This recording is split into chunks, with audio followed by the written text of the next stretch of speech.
It was supposed to be a joyful birthday celebration.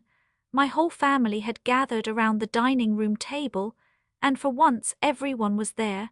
My children, my siblings, even the extended family members who usually found excuses to skip these things. The table was filled with my favorite foods, there was laughter echoing through the house, and I felt surrounded by what I thought was genuine love and warmth. Everyone had been so secretive in the weeks leading up to this day, whispering in corners, cutting conversations short when I walked into rooms. My daughter kept saying there was going to be a special surprise that would make this birthday unforgettable. My son had been unusually helpful, offering to handle decorations and coordinate with everyone. Even my sister, who typically shows up empty-handed, had been involved in the planning. The dinner was perfect. We shared stories, caught up on each other's lives, and for 2 hours I felt like the center of something beautiful. I felt seen, appreciated, loved. This was what family was supposed to feel like, I thought. This was what I'd been working toward all these years. Then came the surprise. Before we bring out the cake, my daughter announced, standing up with her laptop in hand, "We put together something really special for you, Mom." We went through years and years of photos to create a slideshow of our best family memories. Everyone gathered around as she connected her computer to the TV. The room dimmed and the first photo appeared on screen. It was from my son's college graduation 5 years ago. There he was in his cap and gown, surrounded by proud family members, everyone beaming with joy. I remembered that day so clearly.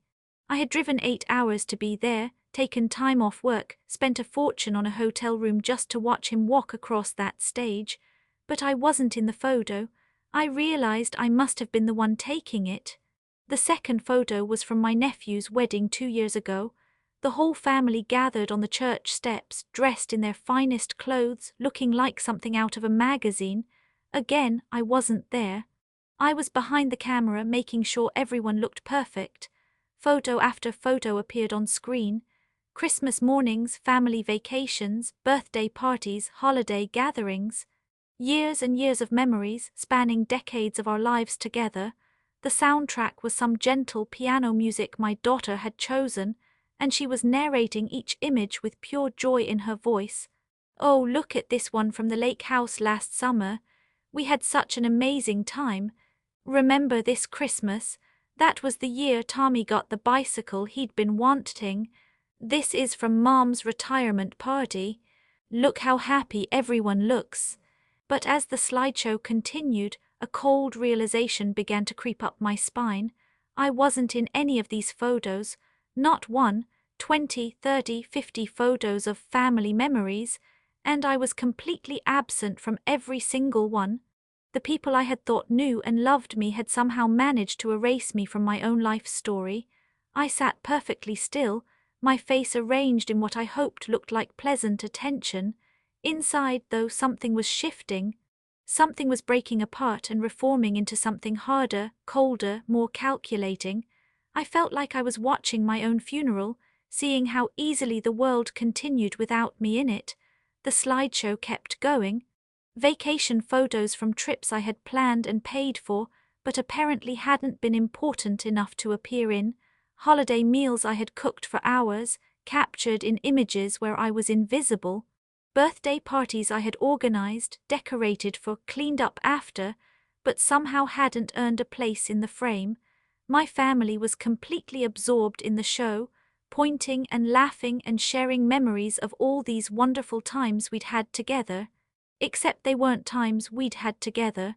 They were times they'd had together, while I made sure everything ran smoothly from behind the scenes. Halfway through, I quietly excused myself. "Just need to use the restroom," I said with a smile, and no one even looked up from the screen. They were too busy enjoying the memories of their lives without me. In the bathroom, I pulled out my phone. My hands were surprisingly steady as I opened my email and typed a message to someone I hadn't contacted in months. The subject line was simple: "It's time." The message itself was even simpler: "Please proceed as we discussed. Execute immediately." I hit send and returned to my birthday party. The slideshow was still playing when I sat back down. We were up to more recent photos now. Last year's family reunion, where I had coordinated 30 people's schedules, booked the venue, arranged catering, and made sure everyone had a good time. In the photo, they were all laughing around picnic tables, raising their drinks in a toast. I remembered taking that picture. I remembered them toasting to family, while I stood behind the camera, invisible as always. The final photo was from just a few months ago, at my daughter's housewarming party. Everyone gathered in her new living room, arms around each other, looking like the perfect loving family. I had helped her with the down payment for that house. I had spent 3 days helping her move. I had organized the entire party. But in the official memory of that day, I simply didn't exist. When the slideshow ended, everyone clapped. My daughter was actually crying. "Did you love it, Mom? We wanted to capture all our most precious family moments." I smiled and nodded. It was perfect, I told her, and I meant it. It was perfect in its honesty, perfect in its clarity. They had shown me exactly how they saw me, or rather how they didn't see me at all. We ate cake after that. German chocolate, my favorite. They had remembered that detail at least. Everyone stayed for another hour, talking and laughing, and I played my part perfectly. I thanked them for such a thoughtful gift. I told them how much it meant to me. I hugged them goodbye and told them I loved them. And then I waited. The phone call started exactly 3 months later, just as I had known they would. It began with my son, his voice tight with confusion and barely controlled panic.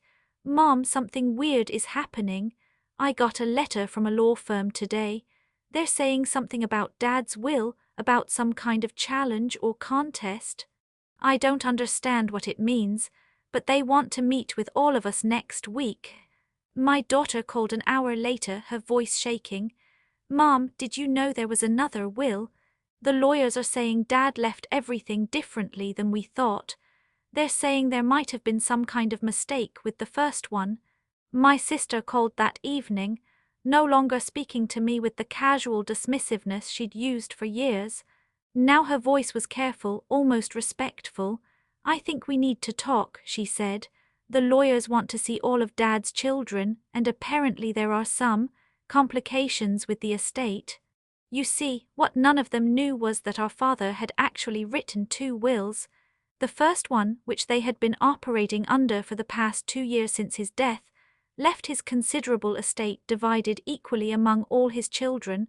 The second will, the one he had written just months before he died, left everything to the child who had actually taken care of him in his final years. That child was me.